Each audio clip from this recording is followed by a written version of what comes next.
Assalamualaikum warahmatullahi wabarakatuh. Nama saya Syahri Zaudaya Lubis. Saya dari kelas 11 UGA. Saya akan menceritakan kisah Imam Ahmad dan penjual roti. Imam Ahmad bin Hanbal RA murid Imam Syafi'i, dikenal juga sebagai Imam Hanbali di masa akhir hidup. Beliau bercerita, satu waktu ketika saya sudah usia tua, saya tidak tahu kenapa ingin sekali menuju ke salah satu kota di Irak. Padahal tidak ada janji sama orang dan tidak ada hajat. Akhirnya Imam Ahmad pergi sendiri menuju kota Bashrah. Beliau bercerita, saat tiba di sana waktu Isya, saya ikut sholat berjamaah Isya di masjid. Hati saya merasa tenang. Kemudian saya ingin beristighfar, istirahat. Begitu selesai sholat dan jamaah bubar, Imam Ahmad ingin tidur di masjid. Tiba-tiba marmot masjid datang menemui Imam Ahmad sambil bertanya, "Kenapa Syaikh mau ngapain di sini?" Kata Syaikh bisa dipakai untuk 3 panggilan. Bisa untuk orang tua, orang kaya, ataupun orang yang berilmu. Panggilan Syaikh di kisah ini panggilan sebagai orang tua karena Imam Ahmad kelihatan sebagai orang tua.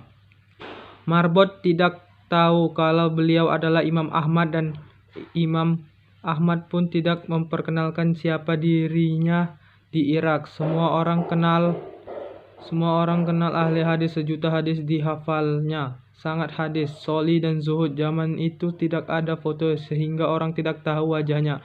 Cuman namanya sudah terkenal, kata Imam Ahmad. Saya ingin istirahat, saya musafir, kata Marbot. Tidak boleh tidur di masjid. Imam Ahmad melanjutkan bercerita. Saya didorong-dorong oleh orang itu, disuruh keluar dari masjid. Setelah keluar masjid maka dikuncilah pintu masjid. Lalu saya ingin tidur di teras masjid. Ketika sudah berbaring di teras masjid, marbotnya datang lagi marah-marah kepada Imam Ahmad. "Mau ngapain lagi Syaikh?" kata marbot. "Mau tidur, saya musafir," kata Imam Ahmad. Lalu marbot berkata, "Di dalam masjid tidak boleh, di teras masjid juga tidak boleh." Imam Ahmad diusir. Imam Ahmad bercerita, "Saya didorong-dorong sampai jalanan. Di samping masjid ada penjual roti, rumah kecil sekaligus untuk pembuat dan menjual roti. Penjual roti ini sedang membuat adonan sambil melihat kejadian Imam Ahmad didorong-dorong oleh marbot tadi. Saat Imam Ahmad sampai di jalanan, penjual roti itu memanggil dari jauh, "Mari Syaikh, Anda boleh nginap di tempat saya punya tempat meskipun kecil." Kata Imam Ahmad, "Baik."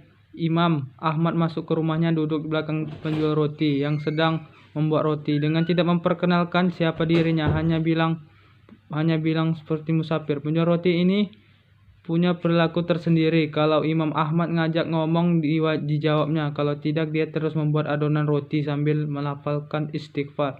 Astagfirullah saat meletakkan garam, astagfirullah memecahkan telur, astagfirullah mencampur gandum, astagfirullah selalu mengucap istighfar.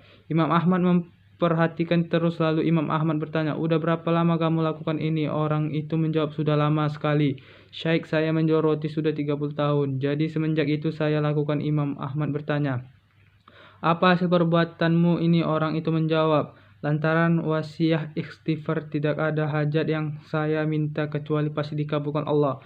Semua yang saya minta ya Allah langsung diterima." Memang Nabi SAW pernah bersabda, "Siapa yang menjaga istighfar maka Allah akan menjadikan jalan keluar baginya dari semua masalah, dan Allah akan berikan rezeki dari jalan yang tidak disangka-sangkanya." Lalu orang itu melanjutkan, "Semua dikabulkan Allah kecuali satu.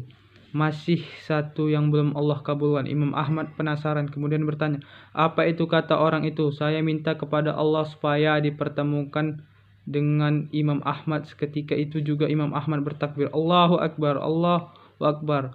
Allah telah mendatangkan saya jauh dari Baghdad, pergi ke Bashrah, dan bahkan sampai didorong-dorong oleh marbot masjid itu sampai ke jalanan karena istighfarmu." Penjual roti terperanjat memuji Allah. Ternyata yang di depannya adalah Imam Ahmad. Assalamualaikum warahmatullahi wabarakatuh.